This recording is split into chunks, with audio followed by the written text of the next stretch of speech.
श्री शिवाय नमस्तुभ्यम। देखिए, आज का वीडियो हम सभी के लिए बहुत ही विशेष होने वाला है।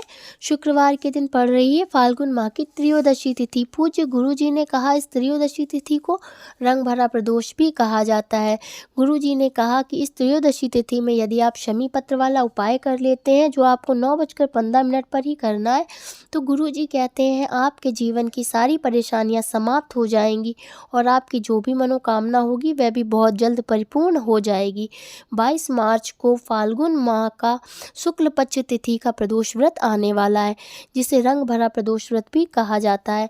या फिर इस दिन आप 7 बेलपत्र वाला उपाय कर लेते हैं या एक शमी पत्र का प्रदोष काल वाला उपाय कर लेते हैं, तो पूज्य गुरु जी कहते हैं शुक्रवार को पड़ने वाला प्रदोष हमारे सौभाग्य और दाम्पत्य जीवन में सुख समृद्धि को बढ़ाने वाला होता है और जीवन में चल रही सभी परेशानियों को दूर करने वाला होता है।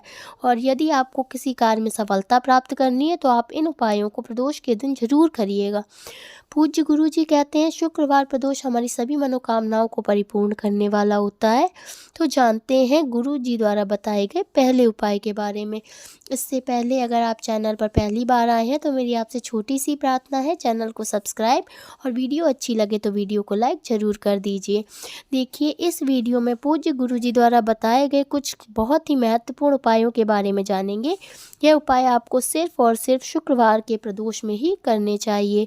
इससे आपके जीवन में धन धान्य की वृद्धि होती है, आपकी सभी मनोकामनाएं परिपूर्ण होंगी और आपकी सभी परेशानियां समाप्त हो जाएंगी। तो जानते हैं पूज्य गुरु जी द्वारा बताए गए सबसे पहले उपाय के बारे में। इस उपाय को करने के लिए आपको एक तांबे का कलश ले लेना है और आपको ले लेना है 7 बेलपत्र, जो कहीं से भी खंडित नहीं होनी चाहिए, और आपको ले लेना है थोड़ा सा गंगा जल। आपको तांबे के कलश में अपने घर से ही घर की रसोई से जल भर लेना है और इसमें मिला लेना है थोड़ा सा गंगा जल।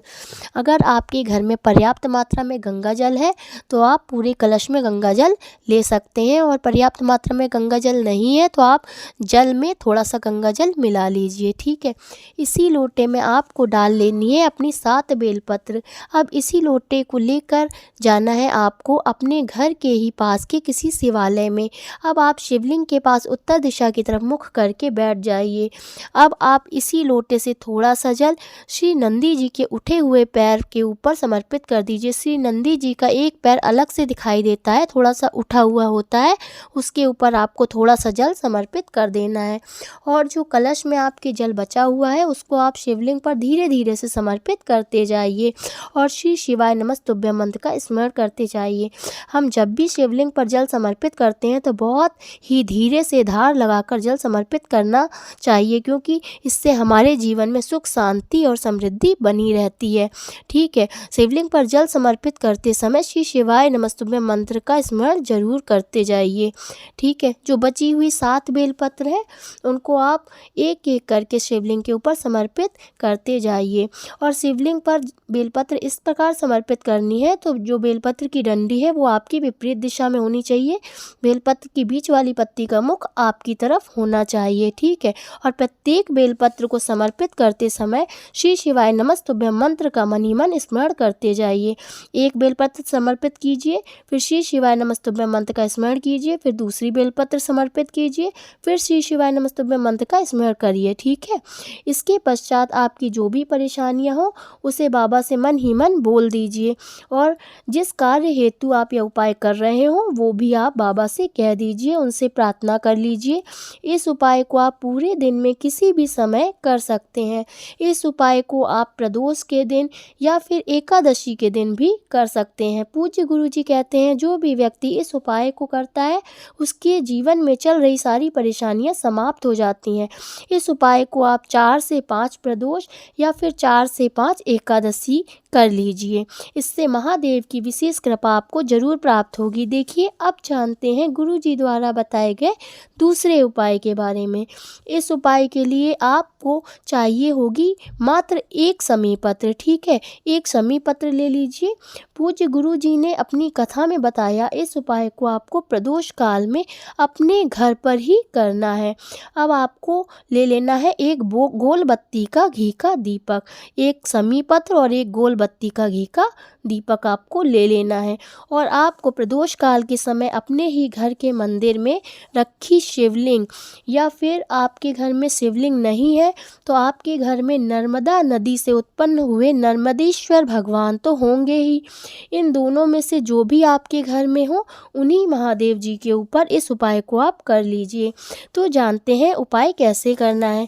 आपके पास जो एक समी पत्र है उसे ले लीजिए और जो आपने एक गोल बत्ती का घी का दीपक तैयार किया है उसे ले लीजिए। सबसे पहले आप अपने घर के मंदिर में प्रदोष काल के समय घी का दीपक जो आपके पास है उसे प्रज्वलित कर लीजिए और उस एक शमी पत्र को अपने ही घर के शिवलिंग पर समर्पित कर दीजिए। ध्यान रहे शमी पत्र का चिकना भाग शिवलिंग के ऊपर होना चाहिए।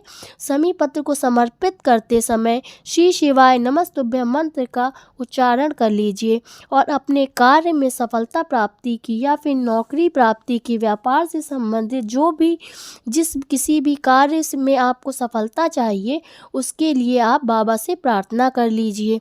ठीक है, और आरती करके आप वहाँ से उठ जाइए और रात्रि 9:15 पर मंदिर में आइए अपने घर के और जो शमी पत्र आपने शिवलिंग पर समर्पित की थी उस शमी पत्र को बाबा से प्रार्थना करते हुए आशीर्वाद के स्वरूप में बाबा से विनती करते हुए उठा लीजिए। अब आपको इस शमी पत्र को अपने पास बहुत संभाल कर रख लेना है। अपने पास किसी कागज़ में या किसी कटोरी में, पात्र में या फिर घर की किसी भी पुराण में, कहने का मतलब है यह कहीं खो ना पाए ऐसे सुरक्षित स्थान में रख लीजिए।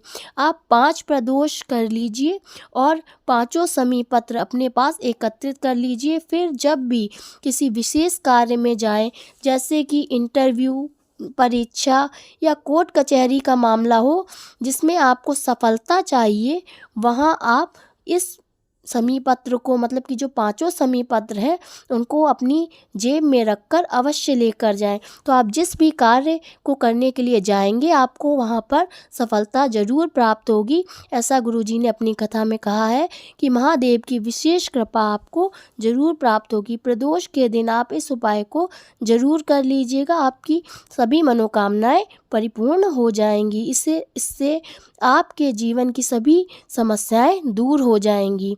तो मिलते हैं अगले वीडियो में एक नए उपाय के साथ। अगर आपको वीडियो अच्छी लगी हो तो वीडियो को लाइक कर दीजिए और चैनल पर पहली बार आए हैं तो चैनल को सब्सक्राइब ज़रूर कर दीजिएगा। ठीक है, यदि आपका कोई सवाल है तो कमेंट करके आप पूछ लीजिएगा। कमेंट में हर हर महादेव ज़रूर लिखें। श्री शिवाय नमस्तुभ्यं।